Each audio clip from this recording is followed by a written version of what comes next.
Dans cette vidéo, nous allons factoriser le polynôme p de x égale à 4x carré moins 12x plus 9. Mais avant la factorisation, j'aimerais qu'on comprenne bien cette propriété. On dit soit p de x égale à ax carré plus bx plus c. Ça, c'est un polynôme de second degré. Si le discriminant, ici c'est le discriminant égal à 0, alors le polynôme p de x, on peut le factoriser de cette forme-là. P de x va être égal à A. Le A, c'est le nombre qui est collé à x carré. Facteur de x moins x0, le tout au carré.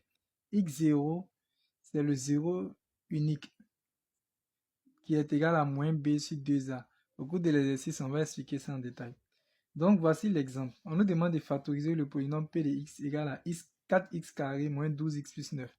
Avant de factoriser un polynôme, on doit calculer son discriminant pour savoir quel genre de factorisation on va utiliser. Est-ce que son discriminant est positif, négatif ou égal à 0?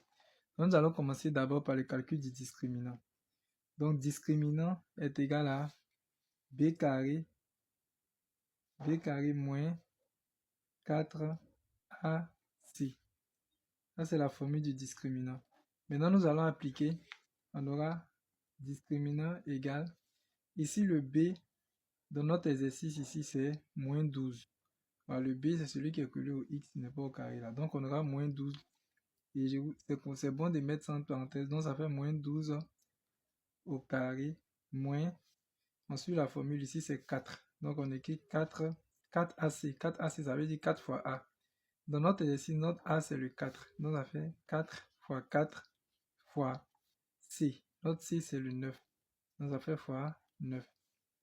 Donc, discriminant est égal moins 12 au carré. Il faut faire très attention. Le carré, là, va donner sur le moins. Ça fait moins fois moins qui va nous donner plus. Et maintenant, le carré vient sur le 12. Ça fait 12 au carré. 12 au carré, c'est 12 fois 12 qui nous donne 144. Après, nous écrivons le moins. Maintenant, nous allons faire les calculs. 4 fois 4 fois 9. Quand on calcule cela, ça donne 144. Donc ici, le discriminant est égal à 144 moins 144. Donc ça fait que le discriminant est égal à 0.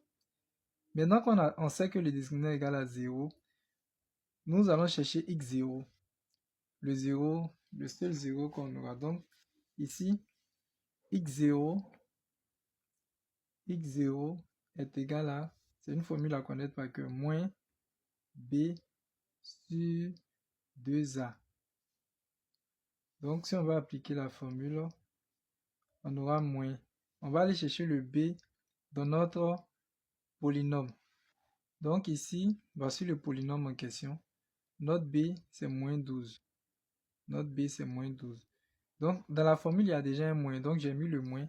Maintenant, je vais mettre le b, entre parenthèses, moins 12. Maintenant, sur 2a, donc on aura 2a, c'est 2 fois a. Donc, j'aurai 2 fois. On va chercher notre a au niveau du polynôme. Donc, ici, le a, c'est 4. Donc, ça fait 2 fois 4. Et on va effectuer les calculs. Donc ici, nous avons moins 12. Ça fait moins fois moins qui fait plus. Donc on aura 12 sur 2 fois 4 qui nous fait 8. Mais je vais laisser comme ça pour pouvoir simplifier après. Donc je vais écrire 2 fois 4. Et maintenant, nous savons que 12 est égal à 3 fois 4. Donc on aura 3 fois 4 au numérateur. Et au dénominateur, on a 2 fois 4. Et nous allons simplifier ici. Pour la simplification, ce sont les 4 là qui vont partir. Donc on va barrer un 4 au numérateur et un 4 au dénominateur. Donc il nous reste seulement que on a x0 qui est égal à 3 demi. Maintenant que nous avons trouvé le x0, nous avons pratiquement fini. Donc il suffit juste d'appliquer cette formule. P de x égale à a facteur de x moins x0 le tout au carré. Donc je vais écrire la formule ici pour qu'on puisse suivre tous ensemble. P de x égale à a facteur de x moins x0 le tout au carré. Donc finalement, en remplaçant, on aura P de x égale à le a, on va le chercher dans le polynôme en question. Voici le polynôme ici, 4x carré moins 12x plus 9. Notre a ici, c'est 4. Donc, finalement, le polynôme devient 4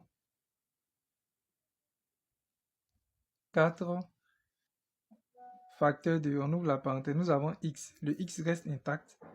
Maintenant, moins x0. Or, on vient de trouver notre x0 qui est 2 demi, 3 demi, pardon. Donc, on aura x moins 3 demi, le tout au carré. Voici la factorisation du polynôme p de x. Si vous ne comprenez pas quelque chose, vous pouvez poser les questions dans les commentaires. Je ferai un effort de vous répondre. Vous pouvez partager aussi à vos amis pour qu'ils puissent mieux comprendre la factorisation, surtout dans le cas où le discriminant est égal à 0.